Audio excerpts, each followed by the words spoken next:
Hello, my name is Paula Anderson, and today we're going to be talking with Jadia, who is a part of the ImagineU 2019. She's on one of the teams that's going to be presenting on August the 13th for Demo Day. How are you doing today, Jadia? Good. Good. So we want to start off by talking about what has your experience been in the ImagineU program? What have you learned?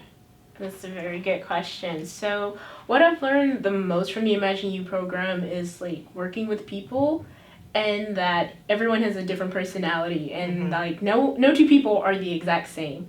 So, you sometimes have to know how to put your differences aside, put your biases aside and kind of like learn how to read people, learn how to effectively talk to people. Learning how to communicate with your team per se, I feel like is the most important thing. Okay, all right. So we know that when you're starting a business, of course, you have to be able to generate money. So tell us about your business model and what your revenue structure is going to be. Okay, so the name of our business is Pause, and for Pause, we decided we wanted to be a profit for purpose business. So in other words, that means the money we generate would go back into funding or helping to fund our mission of helping people with their stress relief. And so to do that, we would have pay what you can events. So people would pay between $5 to $10 as an admission fee. They don't necessarily have to pay that. They can pay less. They can pay more. It's all up to them. And then we would have products where we would sell online. Down the road, it will eventually have an online store, and then we would actually sell the products physically at our events. Okay, so what made you guys want to solve the problem of stress? So since you're a biology major and you know how that can affect your body physically as well as physiologically, so why did you choose that? So for me, I realized that like everybody deals with stress. It doesn't matter who you are, how old you are. Everyone kind of deals with stress in some way, whether it's small things or just big things. But I feel like a lot of times in just this day and age, people are not very open about it. They would just rather, oh, let's not talk about it. It's like, okay, I'm stressed. Let's just bottle it up instead of being like, okay, I'm stressed and I need help. Okay. And so what role are you playing on your team to help, solve that problem? What are you doing specifically? So for me specifically, I'm in charge of research. So that means looking up facts, looking up statistics, looking up at least like, or even some things like searching competitors, like who like would,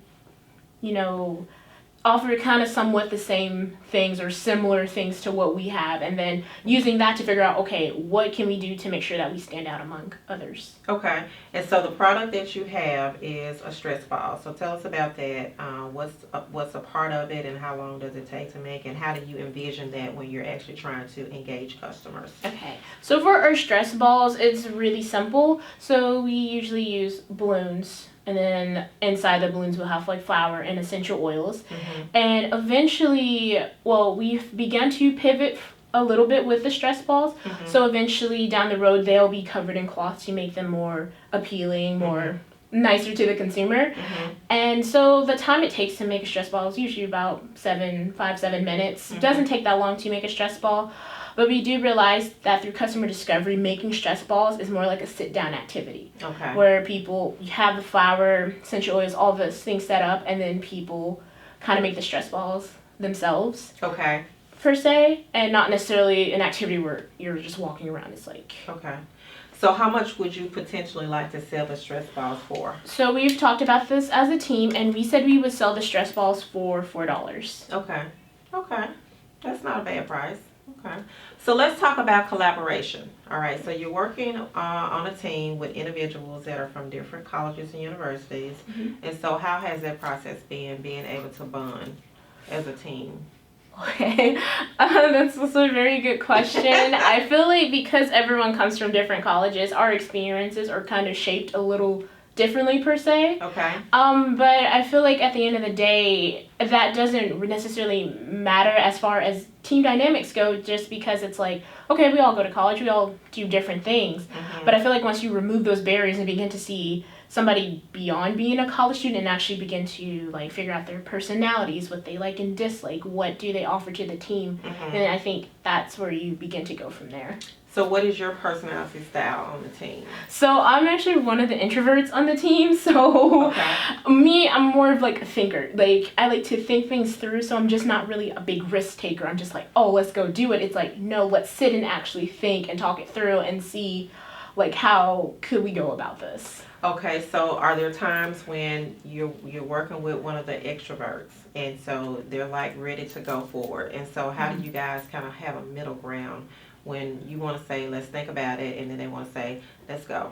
I feel like it all comes down to probably like learning how to compromise and learning to agree to disagree. So if it's something like, oh, let's do this, but they're like, okay, let's just go out and do this. It's like, first maybe like sitting down and actually talking is like, okay, maybe we could try to meet a happy middle where both parties in a way are a little satisfied. Okay, all right. And so the last thing that we're going to talk about is diversity. So ImagineU, we're trying to make sure that we're very inclusive with individuals that are part of the team. So, and this is not just for your team, but actually the cohort in general. So how has it been working amongst different teams?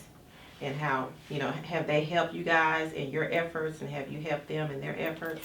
Oh, that's a very good question. I would say for this cohort, I feel like everyone, and just as a whole, has been very supportive of each other.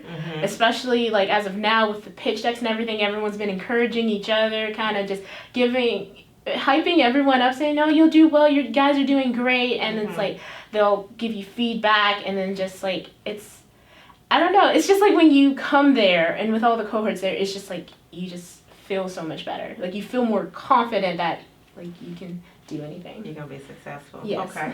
So what was your definition of an entrepreneur before you started ImagineU, and what is the definition now? So for me, like before I started ImagineU, I just thought, an entrepreneur was just like someone who was just very, I guess in a way, business savvy. Like they just knew a lot of stuff about business and they owned their own little thing, and that was just kind of it. And now after being in the ImagineU program, I realized that an entrepreneur is not just that. They're more than that. To me, they're go-getters, they're risk-takers. They know how to solve problems, but not like complain about it or just be like, okay, let's just call it a day. But like addressing that problem, knowing how to solve it, or making something even better. And so that's what I feel like an entrepreneur is.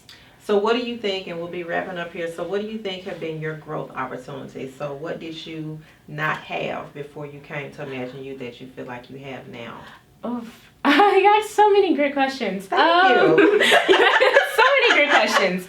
For me, what I didn't have before, what I have now, is like the ability to like know that I can actually network and talk to people. Because before, there are programs like that, they help you network and help you talk to people. With ImagineU, it's more like, now you got to go out there, especially doing things like customer discovery and things like that. And it's kind of helped me get out of my comfort shell, per se, as far as talking to people and learning about like, oh wow, I didn't know that this was such like an issue, or like learning about local businesses in the Memphis area. Like I would not have had that opportunity if I didn't like join ImagineU. Okay.